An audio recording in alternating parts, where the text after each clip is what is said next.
السلام علیکم ورحمۃ اللہ وبرکاتہ۔ وعلیکم السلام ورحمۃ اللہ وبرکاتہ۔ نحمده ونصلی علی رسولہ الکریم، اما بعد فاعوذ باللہ من الشیطان الرجیم، بسم اللہ الرحمن الرحیم، رب اشرح لی صدری ویسر لی امری واحلل عقدۃ من لسانی یفقہوا قولی۔ صفحہ نمبر 508، عشق کی دو صورتیں۔ عشق کی دو صورتیں، ایک تو آپ نے پیچھے پڑھی جس کا ذکر سورۃ یوسف میں ہے، اور دوسری یہاں ذکر ہے۔ عشاق، عاشق کی جمع، اور حسن پرستوں کا دوسرا گروہ جس کا تذکرہ اللہ تعالیٰ نے قرآن مجید میں کیا ہے، لوطیوں کا گروہ ہے، ہومو سیکشولز کا۔ ارشاد ربانی، اور شہر کے لوگ برے ارادے سے خوشیاں مناتے ہوئے لوط علیہ السلام کے پاس پہنچے۔ لوط علیہ السلام نے ان سے کہا، یہ میرے مہمان ہیں، یعنی جو فرشتے ان کے پاس آئے تھے، تو مجھے تم فضیحت نہ کرو، رسوا نہ کرو، اور اللہ سے ڈرو اور مجھے رسوا نہ کرو، بے عزت نہ کرو۔ وہ بولے، کیا ہم نے تمہیں دنیا جہان کے لوگوں کی ممانعت نہیں کر دی تھی؟ لوط علیہ السلام نے کہا، اگر تم کو کرنا ہے تو یہ میری بیٹیاں ہیں، ان سے نکاح کر لو۔ اے پیغمبر، تمہاری جان کی قسم، یہ لوط علیہ السلام کی قوم کے لوگ اپنی بدمستی پر بڑے جھوم رہے تھے۔ عشق کی یہ دو صورتیں دو قسم کے گروہوں کے متعلق اللہ تعالیٰ نے پیش کی ہیں، جن کا قصہ قرآن حکیم میں مذکور ہے۔ ہر دو قسم کا عشق اور حسن پرستی اللہ نے حرام قرار دی ہے۔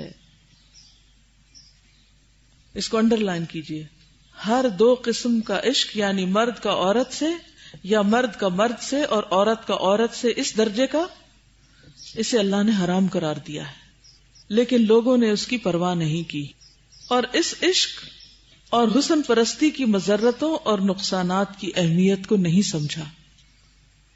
عشق اور حسن پرستی ایسا لا علاج مرض ہے کہ بڑے بڑے اطباء اس کے علاج سے قاصر اور عاجز آ چکے ہیں، یعنی انسانوں کے بس میں اس بیماری کا علاج نہیں ہے۔ مریضان عشق کی صحت اور شفا ناممکن ہے۔ اللہ کی قسم، یہ ایک مہلک مرض اور قاتل زہر ہے، ایسا پوائزن ہے کہ جس کو لگ جائے اس کو مار کے ہی چھوڑتا ہے۔ جس پر بھی اس نے وار کیا اسے ختم کر کے چھوڑا۔ اس کی قید و بند سے نجات دلانا ساری دنیا کے لیے دشوار و ناممکن ہو گیا۔ یعنی ایسا انسان پھر عقل سے تو کام لیتا ہی نہیں کہ اسے کوئی سمجھا سکے۔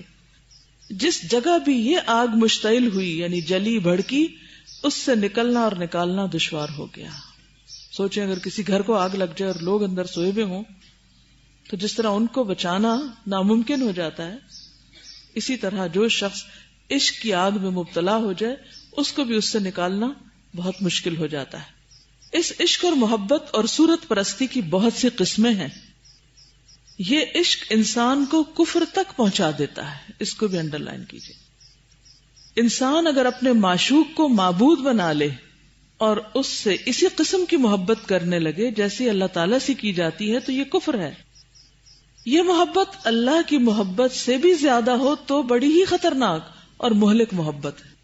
ایسے عشق اور ایسی محبت کو اللہ کبھی نہیں بخشے گا، کیونکہ شرک ہے، بلکہ شرک سے بھی بدترین، کیونکہ یہ عظیم ترین شرک ہے، اور اللہ تعالیٰ کا فیصلہ یہ ہے کہ وہ شرک کو کبھی معاف نہیں کرے گا کہ اس کی ذات یا صفات میں کسی کو شریک کر لیا جائے۔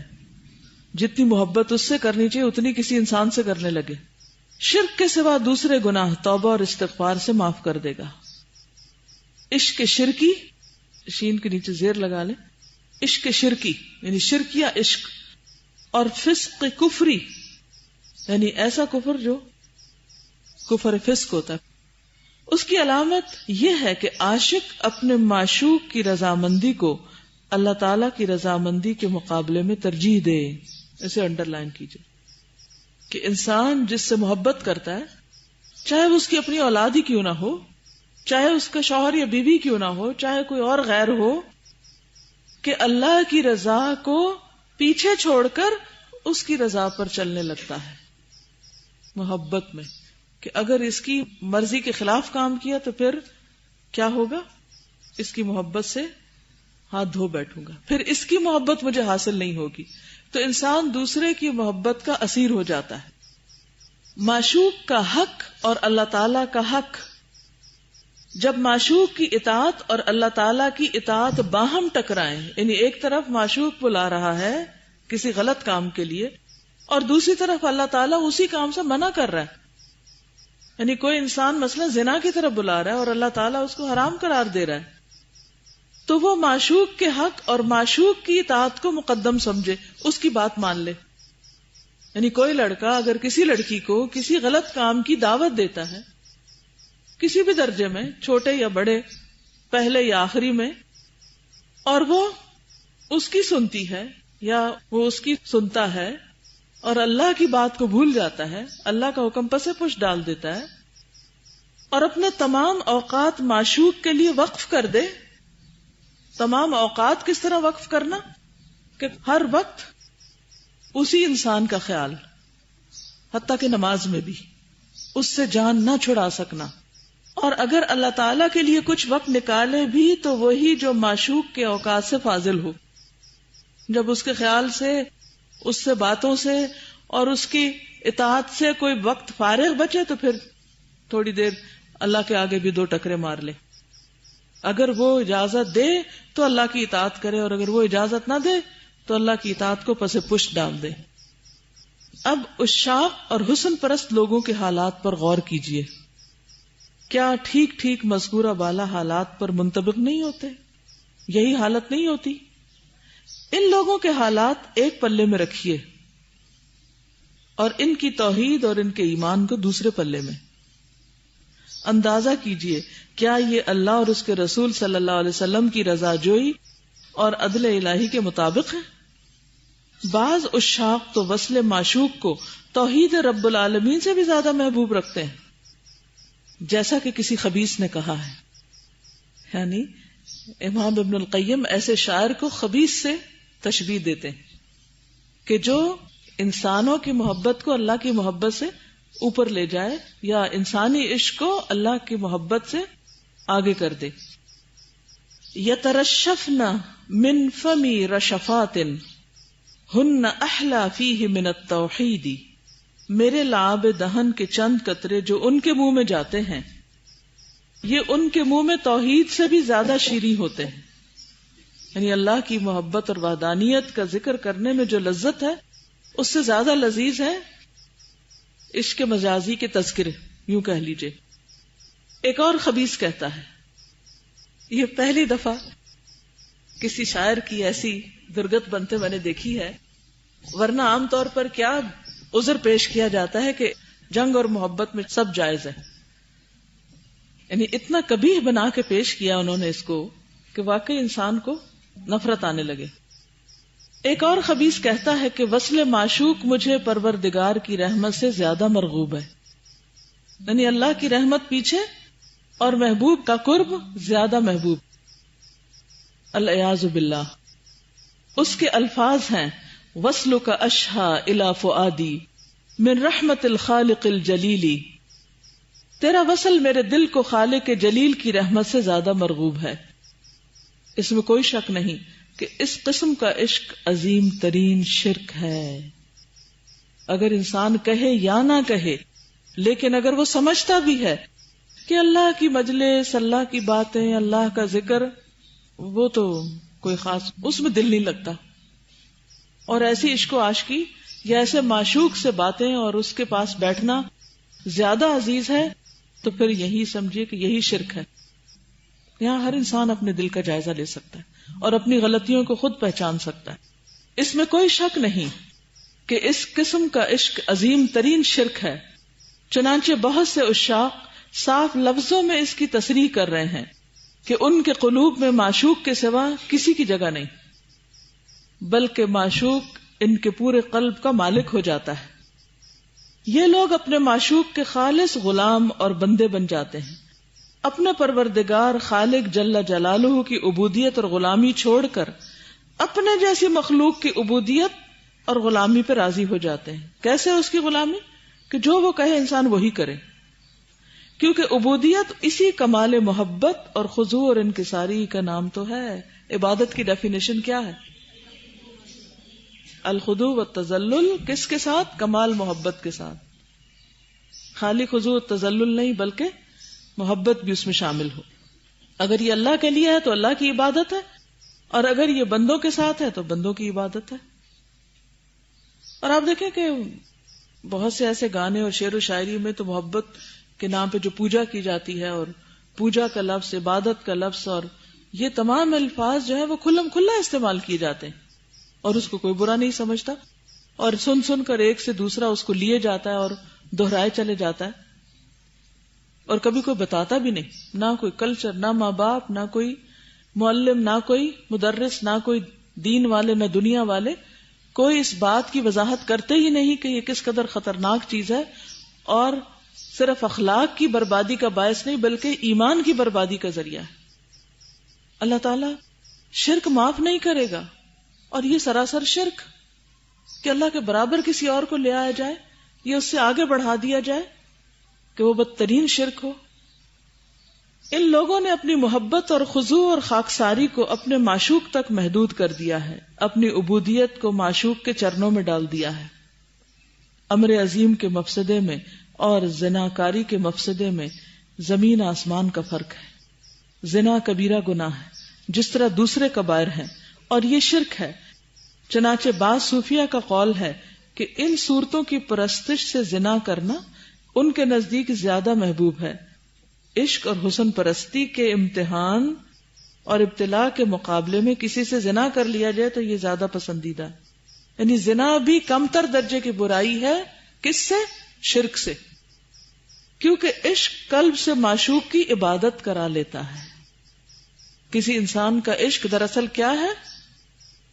اس کی عبادت کرنا ہے. وہ دل اس کی عبادت کر رہا ہوتا ہے، اس کا غلام ہوتا ہے، اس کا اسیر ہو جاتا ہے، اور قلب کو اللہ تعالیٰ کی طرف سے موڑ کر اپنی طرف جھکا لیتا ہے.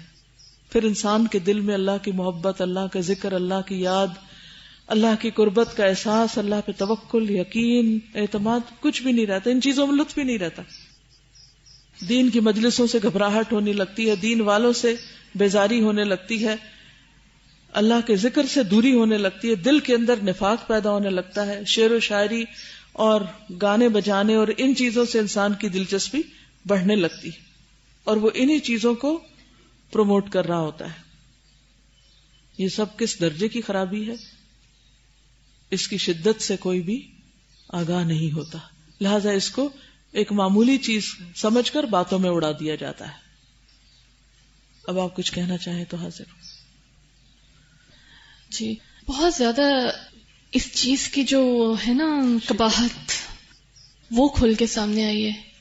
مطلب میں اس کو سمجھتی تھی کہ ایک ہلکا سا ایشو، ایک ہلکی سی اریٹیشن، لیکن مجھے آج یہ لگ رہا ہے کہ یہ ہلکی سی اریٹیشن نہیں ہے، یہ بہت بہت میجر ایک ایشو ہے جس کو بہت گہرائی میں سمجھنا اور پھر اس کے خلاف ایکشنز لینا اور اس کو یعنی پوری طرح سے اپنے آپ کو ڈائگنوز کرنا. بالکل یہ نہیں ہو سکتا کہ اس کو ایسے مکھی کی طرح اڑا دے کہ ہم تو نیک ہیں، ہم تو شکر ہے، مطلب استغفر اللہ، لوگ بڑے خراب، ایسے نہیں ہم کر سکتے. ہم میں سے ہر ایک کو مجھے لگ رہا ہے کہ جس میں اوقات کی انہوں نے بات کی نا، کہ وہ بیلنس میں رکھ لے. ایک طرف وہ جو اس کی involvement in the other thing, اور دوسری طرف اللہ پر ایمان، اور پھر وہ جو کہتا نا کہ افرأیت من اتخذ الہہ ہواہ، کیا تم نے دیکھا جس نے اپنی خواہش نفس کو اپنا الہ بنا رکھا ہے. تو وہ الہ بھی تو اللہ کے مقابل آ جاتا ہے. تو یہ عشق و عاشقی اصل میں کیا ہے؟ خواہش نفس کی پیروی، کہ دل جو چاہے بس انسان وہی کرتا چلا جائے. یہاں ایک اور چیز جو سامنے آ رہی ہے کہ ہم اکثر اس بات کو اس طرح لیتے ہیں کہ ہماری محبت پاک ہے. اگر وہ پاک ہے تو وہ شرک ہے، اور اگر وہ کسی جنسی لحاظ سے ہے تو وہ زنا ہے. تو کسی لحاظ سے بھی کسی انسان کی دوسرے انسان سے محبت جب شدید ہو جاتی ہے تو اگر وہ جنسی لحاظ سے ہے تو وہ تو ایک زنا ہے، اور اگر وہ ماں کی بھی اور بچوں کی، دوستوں کی، یا کوئی بھی کسی لحاظ سے بھی شدید ہو جائے تو وہ شرک میں آ جاتی ہے. اور اس میں پھر وقت کو بھی دیکھنا ہوگا، اور یہ بھی دیکھنا ہوگا کہ اللہ تعالیٰ کی اطاعت میں کن کن لوگ اس ٹائم رکاوٹ آ رہے ہیں. وہ ہمارے لیے، ہم خود بھی گناہ گار ہو رہے ہیں اور ان کو بھی اس میں شامل کر رہے ہیں. بالکل. اس میں ابراہیم علیہ السلام کی شخصیت سامنے آتی ہے کہ ان کو اللہ سبحانہ وتعالیٰ نے حنیفہ مسلمہ کہا، اور ما کان من المشرکین، ہر دفعہ ان کے حق میں ایک گواہی کہ وہ شرک کرنے والوں میں سے نہیں تھے. اس کی وجہ کیا تھی کہ صرف یہ نہیں تھا کہ انہوں نے بتوں سے انکار کیا تھا، دوسرے جو بت ہیں، چاہے وہ وطنیت کا ہے، چاہے وہ اولاد کی محبت کا ہے، چاہے وہ بیوی کی محبت کا ہے، ان سب کو بھی انہوں نے قربان کیا تھا. اذ قال له ربه اسلم قال اسلمت لرب العالمین. جہاں جس چیز کو اللہ نے چھوڑنے کے لیے کہا اس کو وہی چھوڑ دیا. تو ایک ایک چیز سے ہجرت جو تھی ان کی، اور ایک ایک چیز کو اللہ کے راستے میں قربان. کیونکہ بعض اوقات ہم بہت سی چیزوں کو جن کو ہم سمجھتے ہیں ہاں یہ غلط ہے، یہ محبت غلط ہے، ان کو چھوڑ دیتے ہیں، لیکن اس کے باوجود کسی ایسی چیز کی محبت باقی رہ جاتی ہے کہ جو خود بھی نظروں سے اوجھل ہوتی ہے کہ ہاں یہ بھی ہمیں اللہ کے ذکر سے روک رہی ہے. قرآن مجید میں آتا نا کہ لا تلہکم اموالکم ولا اولادکم عن ذکر اللہ ومن یفعل ذلک فاولئک هم الخاسرون. ہو سکتا ہے کہ وہ ٹیلی فون پر میسجنگ ہی ہو کہ نماز کہیں دیر ہو رہی ہے اور پرواہی نہیں، اور یا کوئی اور کام ہو، کوئی ہنر ہو، کوئی سکل ہو، کچھ بھی کرنے کا شوق ہو، کوئی ہابی ہو، کہ جو ہر وہ چیز جو ہمیں اللہ کی یاد سے غافل کر رہی ہے، اللہ کی محبت میں رکاوٹ ڈال رہی ہے، اللہ کی عبادت میں خلل ڈال رہی ہے، وہ سب چیزیں اسی میں آ جائیں گی.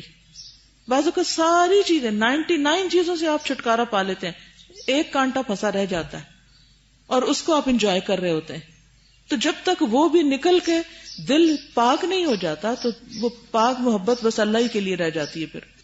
کیونکہ عموماً یہ جو بہت اہم پوائنٹ انہوں نے اٹھایا کہ لوگ کہتے ہیں نا کہ ہماری محبت تو بڑی پاکیزہ ہے، اولاد کی محبت بڑی پاکیزہ ہے، شوہر کی محبت بڑی پاکیزہ ہے، دوستوں کی محبت کو بڑا پاکیزہ کہتے ہیں، اور پھر یہ پاکیزہ کا دائرہ تھوڑا اور بڑا ہوتا ہے تو غیر لڑکوں یا لڑکیوں کی جو محبت ہے اس کو بھی پاکیزہ محبت کا نام دے دیتے ہیں. تو انہوں نے کہا کہ یہ بالکل صحیح بات ہے کہ وہ پاکیزہ کوئی چیز نہیں ہے، یا وہ جنسی محبت ہے یا پھر وہ شرک کی طرف لے جانے والی ہے. کس کو آپ پاکیزہ کہہ رہے ہیں؟ السلام علیکم. میرا ایک کوشچن ہے اصل میں جی کہ یہ شرک ہے، ایسی محبت کہ جس میں آپ اللہ کو بھول کے کسی اور کے پیچھے جائیں، یہ شرک ہے، اور شرک ایسا گناہ ہے جو معاف نہیں کیا جاتا. لیکن اگر آپ یہ ریئلائز کر لیتے ہیں کہ آپ کتنے غلط ہیں اور آپ اس کے بعد اپنی فل 100% اصلاح کر لیتے ہیں تو پھر کیا معاف ہو پھر جائے؟ معاف ہو جاتا ہے. سورۃ الفرقان میں اس کا جواب آپ کو ملے گا، کیونکہ توبہ سے ہر طرح کے گناہ پھر معاف ہو جاتے ہیں. وہاں جو معافی نہ ہونے کی بات ہے وہ مرنے کے بعد ہے. مرنے کے بعد اللہ تعالیٰ جس پہ چاہے رحم فرمائے اور شرک کے علاوہ دوسرے گناہوں کو معاف کر سکتا ہے. اگر بندہ مثلا معافی کے بغیر بھی مر گیا تو اللہ چاہے تو معاف کر دے گا، لیکن اس نے پہلے سے بتا دیا کہ شرک کے گناہ کو معاف نہیں کروں گا. یہ ہے سورۃ الفرقان، آخری رکوع اس کا. یہاں پر اللہ تعالیٰ فرماتے ہیں والذین لا یدعون مع اللہ الہا، وہ لوگ جو اللہ کے ساتھ کسی اور کو الہ نہیں پکارتے، کوئی اور الہ نہیں بناتے. شرک ہے نا یہ. ولا یقتلون النفس التي حرم اللہ الا بالحق، اور کسی جان کو جسے اللہ نے حرام قرار دیا قتل نہیں کرتے. ولا یزنون، اور زنا نہیں کرتے. ومن یفعل ذلک، اور جو ایسا کرے گا، کیا؟ شرک، قتل، زنا، یلقى اثاما، گناہ کا بدلہ پائے گا. کیا؟ یضاعف له العذاب یوم القیامہ، قیامت کے دن اس کو دگنا عذاب دیا جائے گا. وَيَخْلُدْ فِيهِ مُهَانًا، اور وہاں وہ ذلیل ہو کر رہے گا، اس کی بے عزتی بھی ہوگی. الا، مگر، الا ایکسپشن، من تابا، جس نے توبہ کر لی. اور توبہ کیا ہے؟ پلٹ آیا، باز آگے چھوڑ دیا اس کو. وہ آمنا، اور ایمان لے آیا، کیونکہ شرک سے توبہ ایمان کے ساتھ ہوتی. اسی طرح قتل بھی اور زنا جو ہے جب انسان کرتا ہے تو اس کا ایمان اس سے رخصت ہو جاتا ہے، تو تجدید ایمان کی ضرورت ہے. وہ عمل عملا صالحا، اور اس کے بعد نیک کام شروع کر دے. اچھے عمل کیے. فَأُولَئِكَ تو یہی لوگ يُبَدِّلُ اللَّهُ سَيِّئَاتِهِمْ حَسَنَاتٍ اللہ ان کی برائیوں کو نیکیوں میں بدل دے گا. وَكَانَ اللَّهُ غَفُورًا رَحِيمًا اور ہے اللہ غفور الرحیم. وَمَن تَابَ وَعَمِلَ صَالِحًا جو توبہ کرے اور نیک عمل کرے فَإِنَّهُ يَتُوبُ إِلَى اللَّهِ مَتَابًا وہ دراصل اللہ سے توبہ کرتا ہے جیسے توبہ کا حق ہے, حقیقی معنوں میں توبہ کرتا ہے. کون؟ جو پلٹ کر پھر نیک عمل بھی شروع کرے. کیونکہ اگر ویکیوم رہ گیا نا, خلا رہ گیا, آپ نے وہ چیز تو چھوڑ دی لیکن آپ نے کوئی اچھا کام شروع نہیں کیا, تو پھر کیا ہوگا؟ وہ اندر کا ویکیوم آپ کو واپس پلٹا دے گا, آپ پھر وہیں جا کھڑے ہوں گے جس دروازے کو آپ نے چھوڑا تھا. آپ بولیے. خاص طور پہ یہ جو ہے نا لاسٹ جملہ جو ہے کہ عشق قلب سے معشوق کی عبادت کروا ہی لیتا ہے, اور خاص طور پہ کہ قلب کو اللہ کی طرف سے موڑ کر اپنی طرف جھکاتا ہے. شروع میں بات ہوئی تھی قلب فاسد کا نقصان جو بتایا گیا تھا, تو اس میں دیکھیں تو اتنا اندازہ نہیں ہوتا کہ اچھا دل میں وہ تو ایک ارادہ یا ایک ایسی انجوائمنٹ سے آ رہی ہوتی ہے کہ سوچا خیال اور انجوائے کر لیا. یہ شرک تک بات جا سکتی ہے, یہ اس حد تک اس کو اوائڈ. پھر یہ بات کہ یہاں پہ کس کا علاج کیا ہو, علاج جو یہاں پہ پیچھے بتایا گیا کہ کمال. تھوڑی سی بات کاٹوں گی یہاں آپ کی تاکہ وہ بات جو آپ کہہ رہی ہیں مزید واضح ہو جائے. اس کو یہ جو آپ نے کہہ رہے نفس لذت پا رہا ہوتا ہے تو انسان کو پھر پتہ ہی نہیں چلتا. اللہ سبحانہ و تعالیٰ نے اس کو نشے سے تعبیر کیا ہے. نشے والی چیز چھوٹی بھی کیوں منع کی گئی ہے؟ کیونکہ وہ انسان پھر صرف اس تک نہیں رہتا, وہ آہستہ آہستہ آہستہ آہستہ انکریز ہوتا جاتا ہے حتیٰ کہ وہ اس کو ہلاک کر کے چھوڑتا ہے. اب اس کا علاج جو بتایا وہ بتایا کہ کمال علم و معرفت.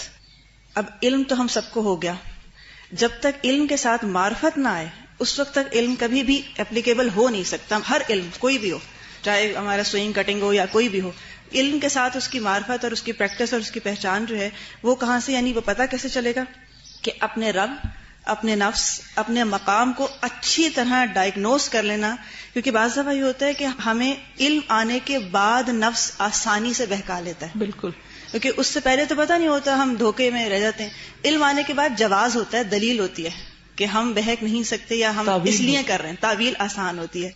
اور پھر صبر و ثبات کا دامن نہ چھوڑنا. کیوں؟ کیونکہ علم آنے کے بعد جب ہم جواز دے لیتے ہیں اپنے آپ کو تو اس کے بعد صبر اس لیے کرنا پڑتا ہے کہ نفس کچھ اور چاہ رہا ہوتا ہے, اللہ کی رضا کچھ اور کھینچ رہی ہوتی ہے.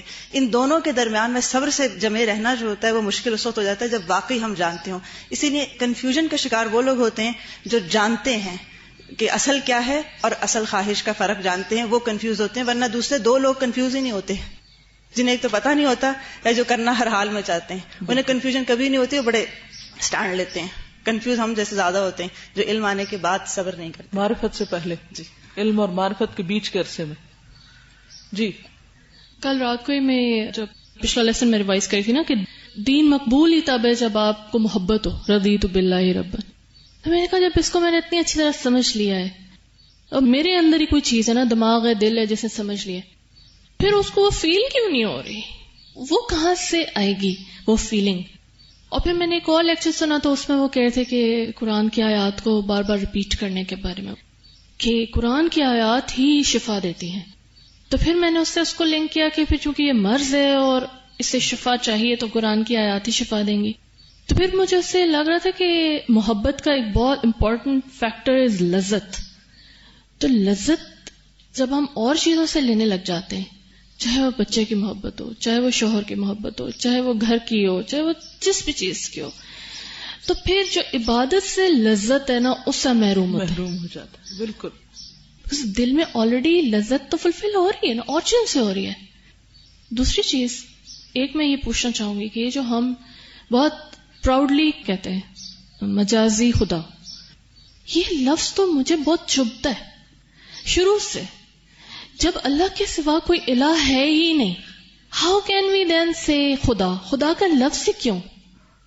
توحید کے خلاف لگتا ہے مجھے کسی کو خدا کہنا. تو اس لیے ہمیں چاہے کسی بھی رنگ میں کہیں, دوسرا کہیں, چھوٹا کہیں, حقیقی کہیں, مجازی کہیں, کچھ بھی, کیونکہ وہی معرفت کی بات ہے نا کہ اس مائکروسکوپک لیول پہ وہ دیکھا ہی نہیں کہ پیچھے کیا ہے, کہ جڑیں کہاں تک جا رہی. کیونکہ دین کو نہ صرف ایک ریچول ڈوز اینڈ ڈونٹ مجموعہ بنا کے اس کے اندر جو محبت کا خوبصورت پہلو ہے اس کو تو بالکل ہی نکال دیا. اور یہ جو محبت ہے نا, اس کی ہر انسان کو ضرورت ہے. یعنی جیسے کھانا پینا ضرورت ہے نا، محبت بھی ایسی ضرورت ہے انسان کی. اب جب اس کو حقیقی محبت نہیں پتا چلتی کہ کہاں ہے وہ جگہ جہاں اس کو حقیقی محبت کرنا ہے، تو وہ دوسری چیزوں میں اٹک کے رہ جاتا ہے. اور جب دین پڑھانے سکھانے والے اس محبت کا ذکر ہی نہیں کرتے اور وہ دین کو بس صرف ایک ریچولز کی حد تک لیتے ہیں، تو پھر جن کے اندر یہ طلب زیادہ ہوتی ہے پھر وہ ادھر ادھر بھٹک جاتے ہیں، وہ اور راستے تلاش کر لیتے ہیں، کیونکہ اس کی پیاس یا اس کی بھوک جو ہے وہ انسان کے اندر رکھ دی گئی ہے. انسان اس کے بغیر رہ ہی نہیں سکتا. اگر اللہ سے نہیں تو کسی نہ کسی سے تو ضرور ہوگی، اور وہاں تو پھنسا رہے گا وہ. تو اب یہ کہ اگر کہیں دلدل میں چلا ہی گیا، پھانسی گیا، تو اب سارا زور لگا کر وہ اللہ کی مدد سے ہو سکتا ہے کہ وہاں سے نکل کر حقیقی محبوب جو ہے اس تک پہنچے، اور پھر اس محبت کو محسوس بھی کرے، اللہ کی محبت سے لذت پائے. اور وہ لذت پھر میری آنکھوں کی ٹھنڈک نماز میں ہے. لیکن ہماری آنکھوں کی کیا واقعی ہے؟ اگر نہیں تو اس کا مطلب یہ ہے کہ دل کہیں اور اٹکا ہوا ہے، کہیں اور سے لذت پا رہا ہے. جس دن نماز میں لذت آنے لگی، اس میں مزہ آنے لگا، جسے بعض صحابہ اور دیگر لوگوں کے بارے میں پتہ چلتا ہے کہ وہ جب کھڑے ہوتے تھے نماز کے لیے تو ان کو نہ کوئی آواز سنائی دیتی تھی اور نہ ہی کوئی تیر بھی آ کے لگ جاتا تھا تو ان کو درد تک کا احساس نہیں ہوتا تھا، کیونکہ دل کسی اور چیز کی لذت میں ہوتا تھا. کہ ہم تو اس بارے میں سوچتے نہیں، تو پانے کی تڑپ اور طلب کہاں سے ہوگی، حاصل کیسے ہوگی؟